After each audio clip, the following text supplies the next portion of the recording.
Prime. ¿Cómo están? Muy buenas noches, bienvenidos a nuestra entrevista Prime. Este día vamos a estar conversando con el fiscal regional de Arica, Mario Carrera. Le damos la bienvenida y las gracias también por acompañarnos hoy en esta entrevista. ¿Cómo está? Bueno, muy buenas noches y muchas gracias a ustedes por la invitación. Sí, en un día muy importante, fiscal, porque hoy día, durante esta jornada, se realizó la exhumación del cuerpo del conscripto Franco Vargas, ¿no? Recordamos este caso de este joven que murió el pasado 27 de abril en una marcha de instrucción a 4.600 metros sobre el nivel del mar. Lo primero es preguntarle la razón de esta exhumación y después entramos en los detalles de la investigación propiamente tal que usted está encabezando. Bueno, la diligencia que realizamos hoy tiene dos propósitos. El primero de ellos es complementar la autopsia que ya se realizó, que de acuerdo al análisis preliminar que nosotros realizamos con varios peritos, había que complementar. Y en segundo lugar es la aplicación del denominado protocolo de Minnesota, que se realiza cuando hay una posible intervención de algún agente del Estado respecto de alguna muerte. Y ese es un protocolo que acá no se realizó en la oportunidad que debía realizarse, pero eso no es razón para no haberlo efectuado ahora en la fecha que lo estamos haciendo. ¿Por qué no se realizó cuando debió haberse realizado en la primera autopsia? ¿Fue un error eso? Bueno, eso es una pregunta que no puedo contestar porque en aquella oportunidad todavía nosotros no estábamos liderando la investigación. Así que esa es una pregunta que hay que hacer en otra instancia. Pero mirándolo desde su perspectiva hoy y entendiendo que usted no estaba a cargo de esa investigación en el momento, ¿hubiese sido conveniente que en esa primera autopsia inmediatamente se realizara esta diligencia bajo ese criterio de los protocolos de Minnesota? Bueno, si me autoriza voy a cambiar un poco la pregunta. Si usted me preguntara ahora si hubiese preferido que se realizara esa diligencia inmediatamente tras la muerte, la respuesta es sí. La pregunta es por qué no se hizo antes y por eso yo quiero insistir en eso, porque los protocolos de Minnesota, y usted lo explicaba muy bien, ¿no? Se realizan cuando hay una sospecha de que aquí hay alguna participación del Estado en la razón de la muerte. ¿Debió haberse tenido en consideración esa posibilidad inmediatamente una vez que ocurren los hechos? Hubiese preferido que esa diligencia como persona que está a cargo hoy de la investigación que se hubiese realizado inmediatamente después de producida la muerte.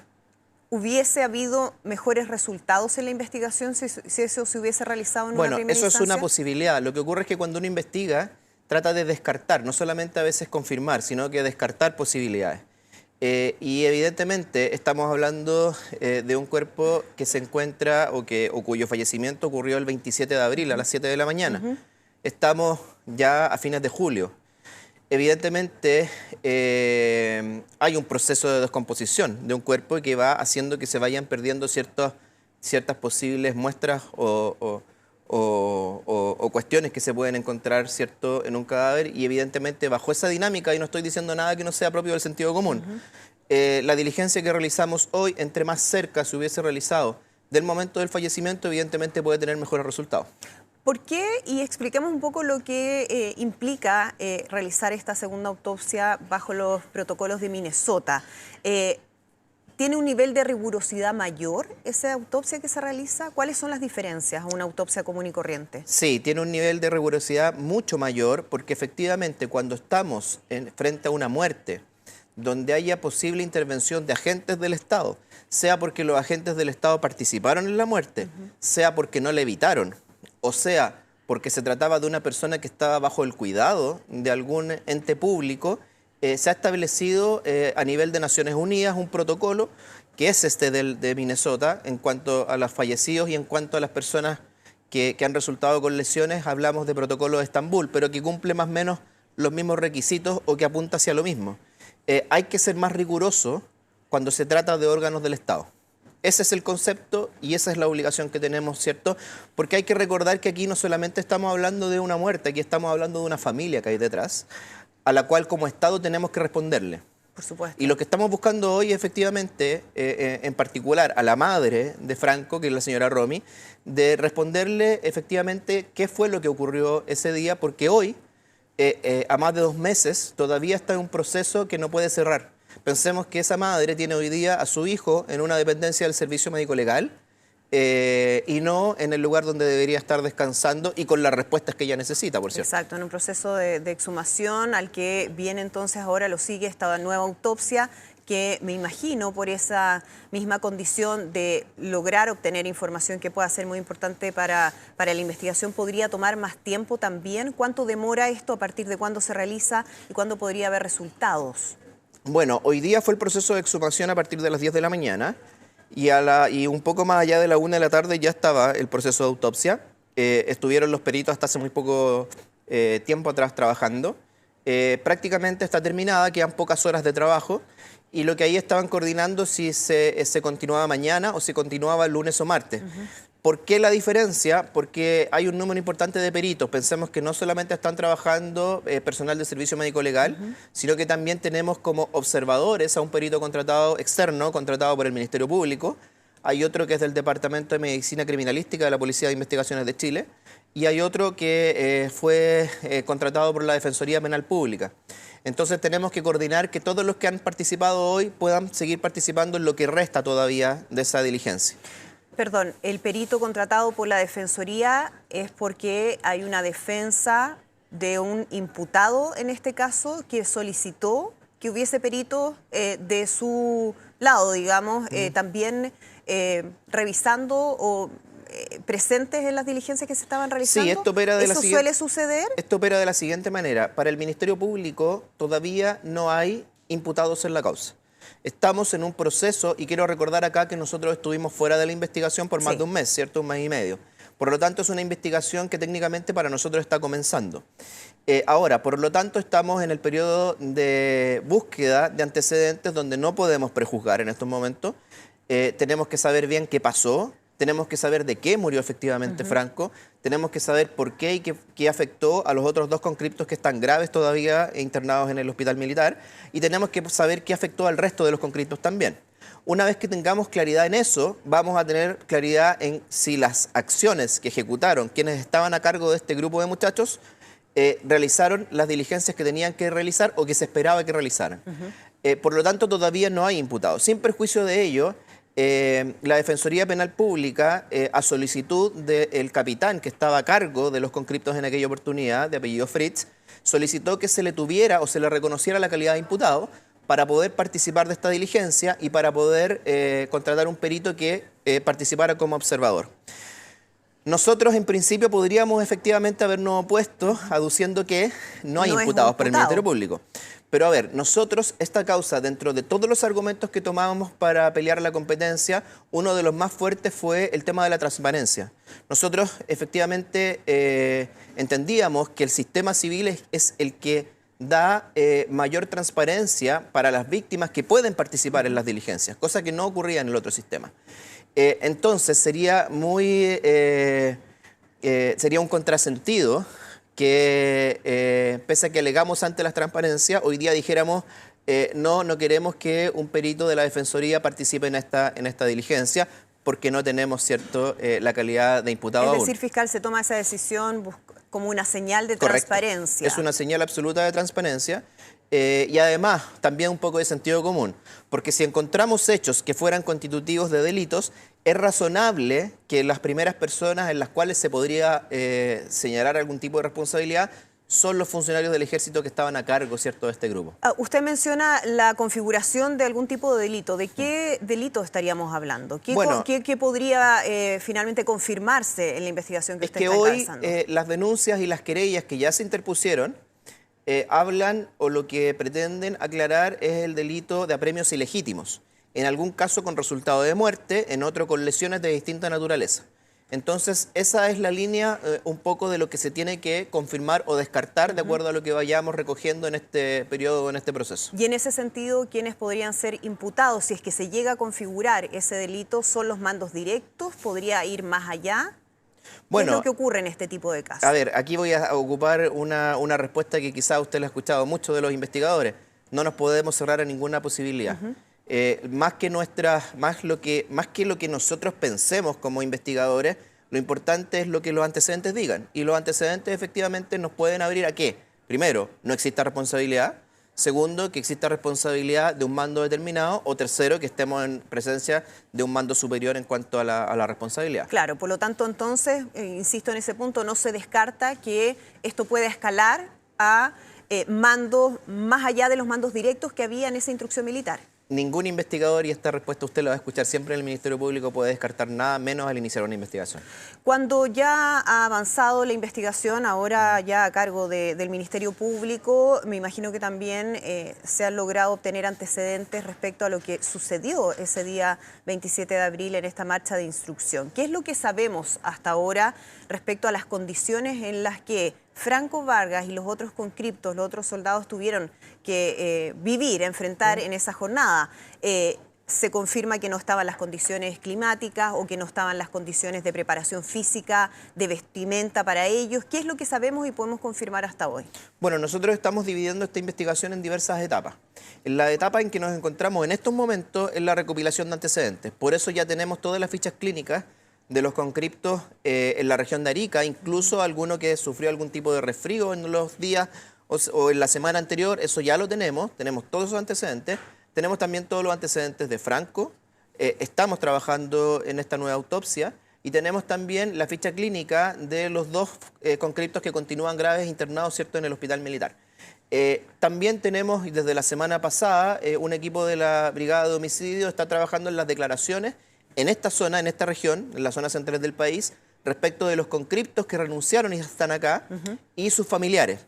Entonces, todo eso se está recabando en estos momentos. Los relatos, claro, cuentan una historia similar a la que usted me dice en cuanto a las preguntas, ¿cierto? Que se hicieron cosas que no correspondían en temas de vestimenta, de temperatura, de trato, etc. Pero esa es una parte de la investigación. Una vez que tenemos todos estos antecedentes, de los que podríamos denominar víctimas y antecedentes, digamos, médicos, pasamos a la segunda etapa, que es ya entrevistar a las posibles personas que tomaron decisiones ese día, que son, ¿cierto?, los oficiales o los suboficiales que estaban a cargo. En esa etapa nosotros todavía no entramos. ¿Quiénes son y cuántos son? Bueno, son todas las personas que estaban a cargo ese día. Hay un capitán, ¿cierto?, y hay mandos medios como los cabos y los sargentos, que son un grupo de 10 personas, más o menos, los que podríamos interrogar en ese sentido. Y una tercera etapa, que es la reconstitución de escena. Porque fíjese que vamos a tener relatos en un sentido por parte de los conscriptos y sus familiares. Probablemente vamos a tener relatos que no sean equivalentes cuando entrevistemos a esos mandos medios. Y luego lo que tenemos que hacer es ir al lugar y tratar de verificar cómo esos relatos encajan en la realidad geográfica y física que encontremos en el lugar. Y una vez que tengamos esas tres etapas, vamos a tomar decisiones si corresponde sobreseer la investigación o si corresponde derechamente formalizar a quiénes, digamos, y por qué delito. Usted mencionaba que ya tienen los antecedentes respecto a la situación de Franco Vargas. ¿Cuáles eran las condiciones de salud de Franco Vargas y qué otros antecedentes que puedan ser relevantes para la investigación han logrado obtener? No, cuando me refiero a que ya tenemos es que algo por lo que luchamos tanto desde la primera semana de mayo, que era la exhumación del cuerpo, por fin lo podemos conseguir el día de hoy.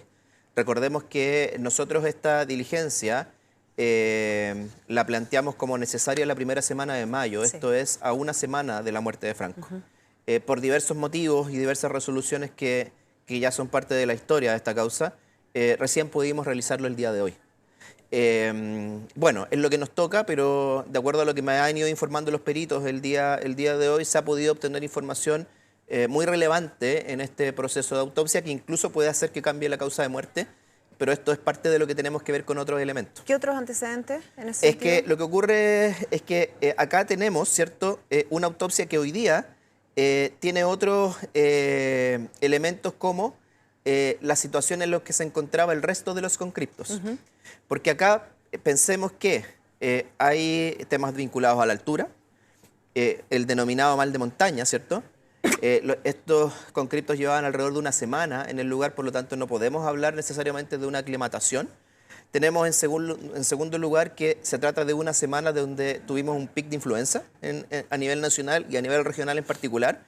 Y tenemos por último la presencia de posibles virus o otros, digamos, temas que pudiesen haber afectado y que expliquen otro tipo de sintomatología.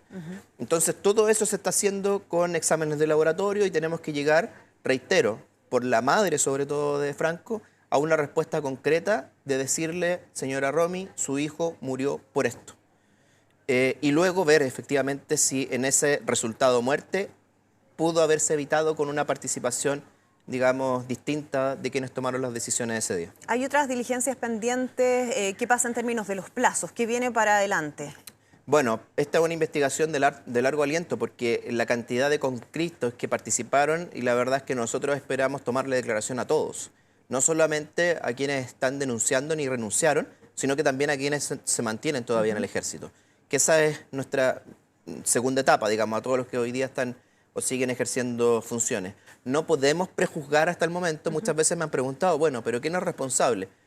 La verdad es que nosotros no podemos todavía o no estamos en condiciones de determinar responsabilidades. Y el Ministerio Público cuando investiga seriamente esa es la forma en que debe trabajar, ¿cierto? Tenemos que investigar tanto aquello que beneficie como lo que perjudique a quienes pudieran eventualmente tener responsabilidad. Estamos en esa etapa todavía. ¿Y queda entonces por delante probablemente otras diligencias que realizar? Mire, probablemente estemos realizando la reconstitución de Sena, que para mí es una etapa ya más cúlmine, a fin de año.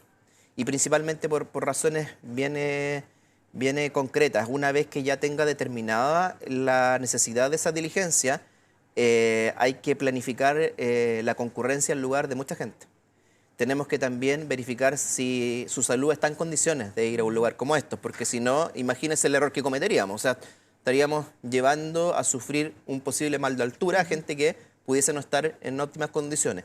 Así que la planificación que tenemos que hacer tiene que incluso analizar el tema médico respecto de quienes concurren. Pero el Ministerio Público se va a hacer cargo del transporte, del alojamiento y del traslado de todas las víctimas y testigos que determinemos que sean relevantes para que estén ese día. Fiscal, usted mencionaba la demora en términos de las diligencias que está realizando después de la competencia o de que se zanjara, ¿no?, la competencia de la justicia militar versus la justicia civil en este caso, que finalmente determina que es la justicia civil. ¿Ha existido colaboración de parte del Ejército de la manera en que usted espera en esta investigación?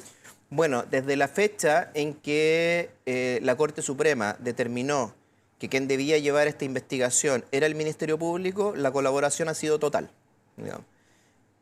Tanto en la entrega de antecedentes clínicos, médicos, como en la disposición a colaborar incluso más allá de las cuestiones que he solicitado por vía de oficio. Así que desde el momento, ¿cierto?, en que se dio cuenta de que el Ministerio Público era quien debería estar a cargo, ha habido colaboración total. Eso no fue así en un principio.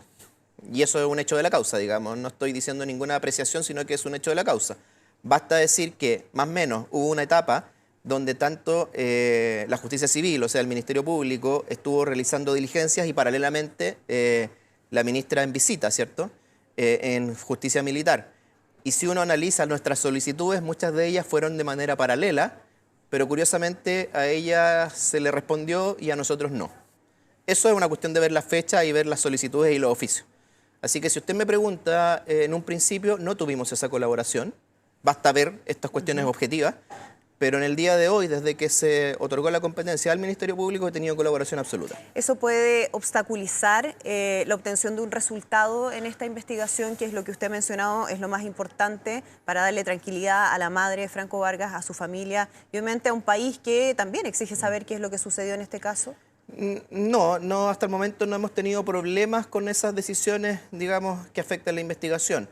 Lo único o la única decisión que, si pudiese retroceder el tiempo, pediría que se cambie es la autopsia, digamos, que estamos realizando hoy, porque el mismo sentido común dice, reitero, esto tampoco es una apreciación donde se necesite tener tanta especialización en materia investigativa, pero hacer una autopsia a días de una muerte, a hacerla a más de 2 meses después, evidentemente es más complejo. ¿Y la información que obtuvo la justicia militar en ese periodo en que estaban las dos trabajando de manera paralela, fue entregada en su integridad a usted, al Ministerio Público?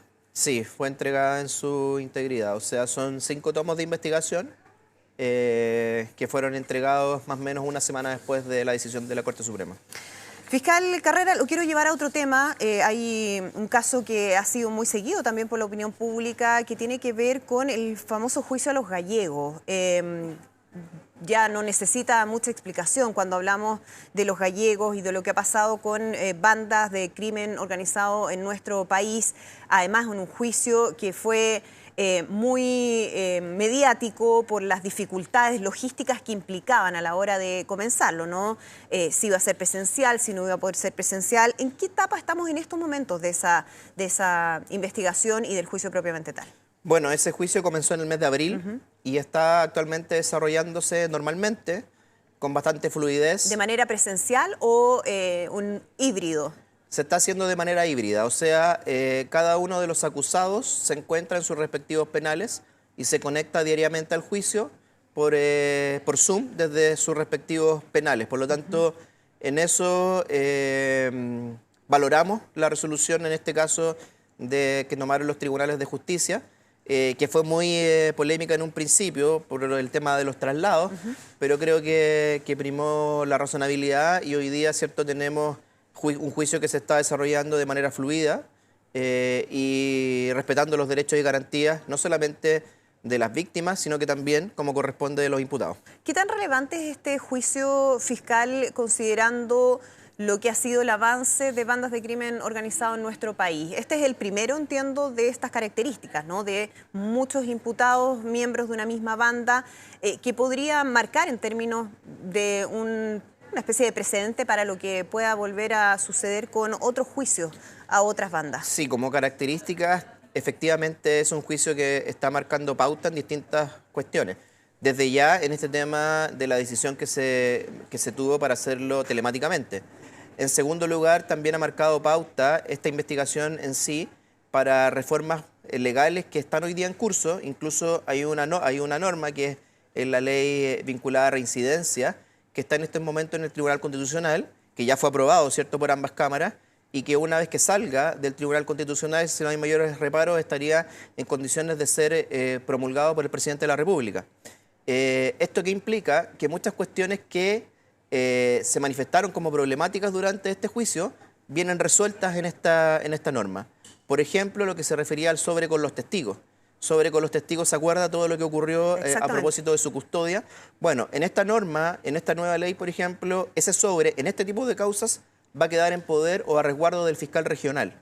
O sea, limita no solamente saca esto del orden, digamos, jurisdiccional en cuanto a la custodia de un tribunal, sino que lo deja, y ni siquiera en la fiscalía, sino que en manos de una persona con nombre y apellido, esto es el fiscal regional.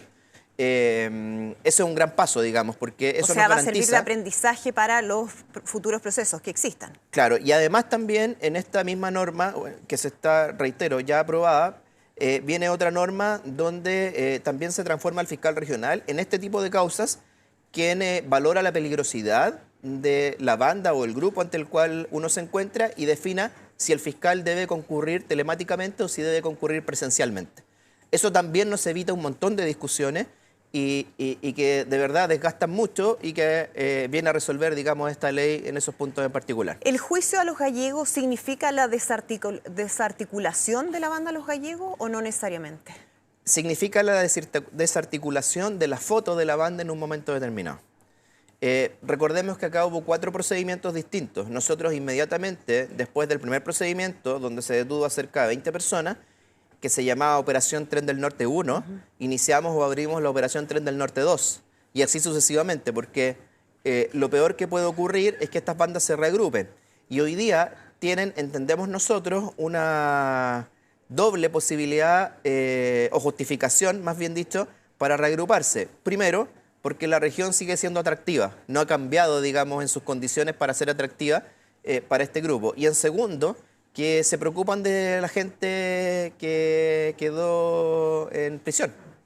Entonces nosotros, de hecho... ¿Se preocupan de la gente de su círculo? De su círculo. De hecho, nosotros en la segunda operación, Tren del Norte 2, cuando incautamos los libros de contabilidad, ya teníamos en esos libros de contabilidad registro de que habían ingresado dinero para preocuparse de la manutención, de mantener, ¿cierto?, a quienes estaban privados de libertad.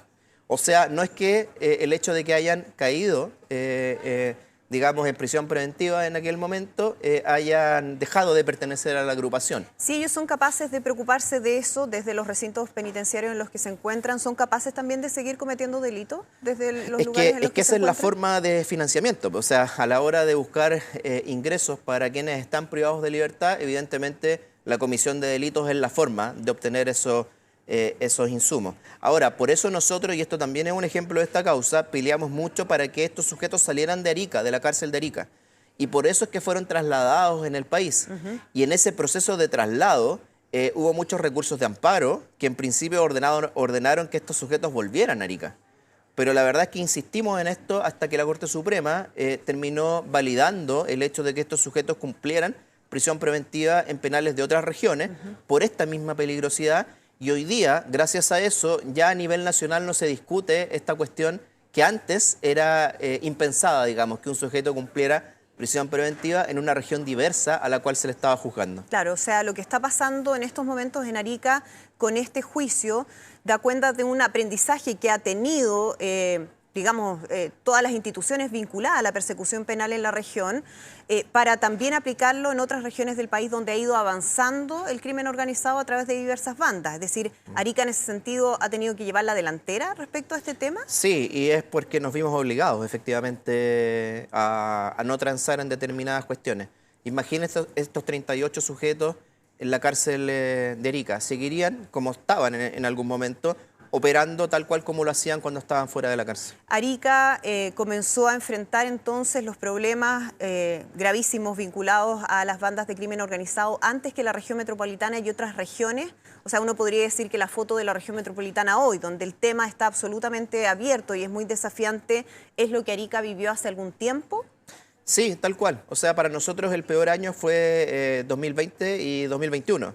Finales del 2020 y principios del 2021. Esos fueron nuestro peor periodo, digamos, donde el nivel o la tasa de homicidio se elevó a un nivel nunca visto en la región y, por cierto, nunca visto a nivel nacional. Pero hoy día la realidad es muy distinta. O sea, no queremos, cuesta a veces, creo que se lo escuché al senador Insulza hace algunos días atrás, que no nos podemos transformar simplemente en un conteo de muertos o de cadáveres para determinar si estamos bien o no. Pero lo cierto es que es un índice. Y los índices de homicidio que teníamos en esa época son mucho mayores a los que tenemos hoy. O sea, esto fue a la baja, y a la baja fue efectivamente de la mano de las distintas detenciones que fuimos obteniendo día a día. O sea, tampoco esto cambió sin que fuera consecuencia, en este caso, de las detenciones, como lo fue. ¿Le parece que el anuncio que escuchamos hace algunos días de la construcción de una nueva cárcel de alta seguridad aquí en la región metropolitana es el anuncio que va en el camino correcto, en el sentido de enfrentar al crimen organizado transnacional, o es insuficiente, o es equivocado, o le parece a usted que es donde hay que poner la ficha? No, es un camino más, no cabe lugar a dudas. Y además es un camino que tienen que seguir distintas instituciones. Desde un primer momento, por ejemplo, desde el Ministerio Público, desde el Fiscal Nacional, tuvimos un apoyo que se tradujo en muchos recursos, tanto humanos como también económicos, para enfrentar este fenómeno. Y por lo tanto, otras instituciones tienen que hacer lo propio. Gendarmería, por cierto. Hoy día, Gendarmería siempre fue el pariente pobre en los procesos de investigación o vinculados al orden judicial. Hoy día son bisagras. Hoy día, la verdad es que lo que está ocurriendo en las cárceles repercute absolutamente en lo que ocurre afuera. Entonces, cuando usted me pregunta por una nueva cárcel, uno no puede sino estar de acuerdo. Y una cárcel bajo estándares que tengan en consideración esta nueva criminalidad, y también con Gendarmería con mayores recursos en lo humano y también en lo técnico para estar a la altura. Fiscal Mario Carrera, el fiscal regional de Arica, muchísimas gracias por acompañarnos hoy en la entrevista Prime. Bueno, muchas gracias a ustedes por la preocupación, y bueno, estos temas hay que conversar de verdad y profundizar en eso. Dan mucho para de todas conversar. maneras. Gracias. Muchísimas gracias. Nosotros nos despedimos de esta edición de la entrevista Prime. Los dejamos invitados a continuar siempre informándose con nuestro canal Mega Noticias Ahora. Que estén muy bien.